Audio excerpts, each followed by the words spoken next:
رب دو عالم کا احسان آیا، رب دو عالم کا احسان آیا، رمضان آیا، رمضان آیا۔ اعوذ باللہ من الشیطان الرجیم، بسم اللہ الرحمن الرحیم۔ غزوہ بدر کا واقعہ 17 رمضان المبارک سن 2 ہجری مقام بدر میں پیش آیا۔ اس میں مسلمانوں کی تعداد 313 تھی۔ ان کے پاس ایک گھوڑا، 70 یا 80 اونٹ، شکستہ کمانیں، ٹوٹے پھوٹے نیزے اور پرانی تلواریں تھیں، مگر ان کا جذبہ ایمانی بے مثال تھا۔ انہیں سامان جنگ پر نہیں بلکہ اللہ عز و جل اور اس کے رسول صلی اللہ تعالیٰ علیہ وآلہ وسلم پر بھروسہ تھا۔ قلیل سامان جنگ کا نقشہ کھینچتے ہوئے شاعر کہتا ہے، تھے ان کے پاس 2 گھوڑے، 6 زرہیں، 8 شمشیریں، پلٹنے آئے تھے یہ لوگ دنیا بھر کی تقدیریں، نہ تیغ و تیر پر تکیا، نہ خنجر پر نہ بھالے پر، بھروسہ تھا خدائے پاک اور لولاک والے پر۔ یہ لشکر ساری دنیا سے انوکھا تھا، نرالا تھا، کہ اس لشکر کا افسر مصطفیٰ لولاک والا تھا۔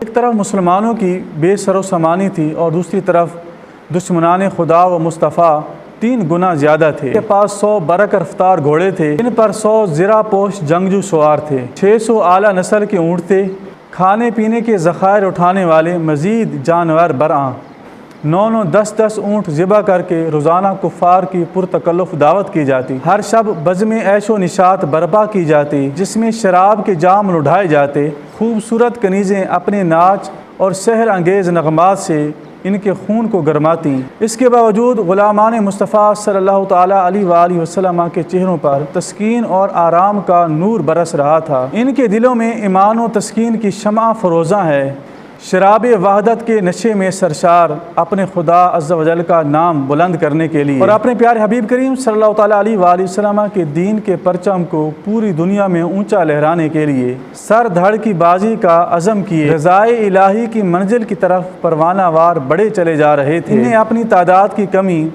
اور سامان جنگ کی قلت اور دشمن کی کثیر تعداد اور سامان حرب کی کثرت کی کوئی پرواہ نہ تھی۔ باطل کے سنگین کلوں کو پاؤں کی ٹھوکروں سے ریزہ ریزہ کرنے کا عزم انہیں ماہی بے آب کی طرح تڑپا رہا تھا۔ شوق شہادت انہیں بے چین کیے دیتا تھا۔ جان ساران بدر کی عظمت و شان کو بیان کرنے کے لیے ایک شاعر کیا خوب ہی کہتا ہے، وہاں سینوں میں کینہ تھا، شکاوت تھی، عداوت تھی، یہاں ذوق شہادت اور ایمان کی حلاوت تھی۔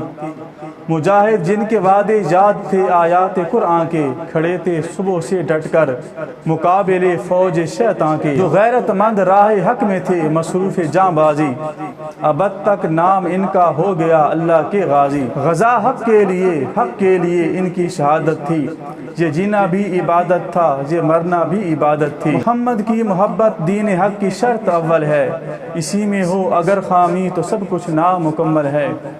محمد کی غلامی ہے سند آزاد ہونے کی، خدا کے دامن توحید میں آباد ہونے کی۔ محمد کی محبت آن ملت شان ملت ہے، محمد کی محبت روح ملت جان ملت ہے۔ محمد کی محبت خون کے رشتوں سے بالا ہے، یہ رشتہ دنیاوی قانون کے رشتوں سے بالا ہے۔ محمد کی متاع عالمی ایجاد سے پیارا، محمد کی متاع عالم ایجاد سے پیارا، پدر مادر برادر مال و جان اولاد سے پیارا۔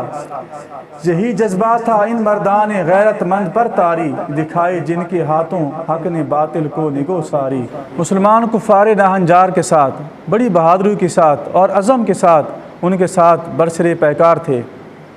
اس کی وجہ یہ تھی کہ حضور نبی کریم صلی اللہ تعالیٰ علیہ وآلہ وسلم نے ان کے لیے گڑ گڑا کر دعائیں مانگی تھیں، ان کی فتح مبین کی دعائیں فرمائی تھیں، جیسا کہ حضرت علی المرتضیٰ شیر خدا کرم اللہ تعالیٰ وجل کریم فرماتے ہیں، بدر کے روز ہم میں سے حضرت سیدنا مقداد رضی اللہ تعالیٰ عنہ کے علاوہ کوئی بھی گھوڑ سوار نہ تھا، وہ چت کبرے گھوڑے پر سوار تھے، مگر اللہ تبارک و تعالیٰ کے حبیب لبیب صلی اللہ تعالیٰ علیہ وآلہ وسلم پوری رات نوافل ادا کرتے رہے اور اللہ تبارک و تعالیٰ کی بارگاہ میں رو رو کر دعائیں کرتے رہے۔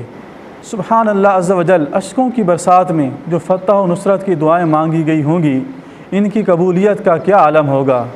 حضرت سیدنا فاروق اعظم رضی اللہ تعالیٰ عنہ فرماتے ہیں، بدر کے روز حضور نبی کریم صلی اللہ تعالیٰ علیہ وآلہ وسلم قبلہ رو کھڑے ہو گئے اور اپنے دونوں ہاتھوں کو اٹھا کر اللہ تبارک و تعالیٰ کی بارگاہ میں دعائیں کرنے لگے، جہاں تک کہ ماہویت کے عالم میں حضور نبی کریم صلی اللہ تعالیٰ علیہ وآلہ وسلم کی کندھے کی چادر زمین پر تشریف لے آئی۔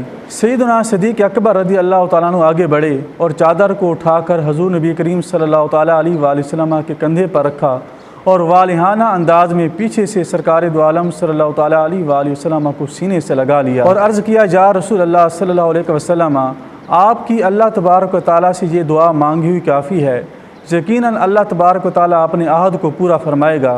اسی وقت حضرت سیدنا جبریل امین علیہ السلام اس آیت کو لے کر سرکار دو عالم صلی اللہ تعالیٰ علیہ وآلہ وسلم کی بارگاہ میں حاضر ہوئے۔ تستغیثون ربکم فاستجاب لکم انی ممدکم بألف من الملائکة مردفین۔ ترجمہ کنز الایمان، جب تم اپنے رب عز و جل سے فریاد کرتے تھے تو اس نے تمہاری سن لی کہ میں تمہیں مدد دینے والا ہوں ہزاروں فرشتوں کی قطار سے۔ یقیناً حضور نبی کریم صلی اللہ تعالیٰ علیہ وآلہ وسلم کی دعاؤں کا نتیجہ تھا کہ اللہ تبارک و تعالیٰ نے 17 رمضان المبارک کو مسلمانوں کو فتح مبین سے نوازا۔ کسی شاعر نے کیا خوب کہا، اجابت کا صحرا عنایت کا جوڑا، دلہن بن کے نکلی دعائے محمد، اجابت نے جھک کر گلے سے لگایا بڑی ناز سے جب دعائے محمد۔ خزائن العرفان میں ہے کہ اللہ تبارک و تعالیٰ نے پہلے 1000 پھر 3000 پھر 5000 فرشتے اتار کر مسلمانوں کی مدد فرمائی۔ ایک بدری صحابی حضرت سیدنا ابو داؤد مازنی رضی اللہ تعالیٰ عنہ فرماتے ہیں کہ میں غزوہ بدر میں ایک مشرک کی گردن مارنے کے درپے ہوا تو میری تلوار پہنچنے سے پہلے اس کا سر کٹ گیا، تو میں نے جان لیا کہ اس کو کسی اور نے قتل کیا ہے۔ نبی کریم صلی اللہ تعالیٰ علیہ وآلہ وسلم نے ارشاد فرمایا، الدعاء سلاح المومن، دعا مومن کا ہتھیار ہے۔ یہ حضور نبی کریم صلی اللہ تعالیٰ علیہ وآلہ وسلم کی دعاؤں کی برکت تھی کہ اللہ تبارک و تعالیٰ نے 17 رمضان مبارک سن 2 ہجری کو غزوہ بدر میں مسلمانوں کو فتح مبین عطا فرمائی۔ اللہ تبارک و تعالیٰ کی بارگاہ میں دعا گو ہوں کہ رب کریم شہدائے بدر کے صدقہ میں ہم سب کی نیک دلی خواہشات کو اور ہمیں بھی دین اسلام کے لیے مر مٹنے کا جذبہ عطا فرمائے۔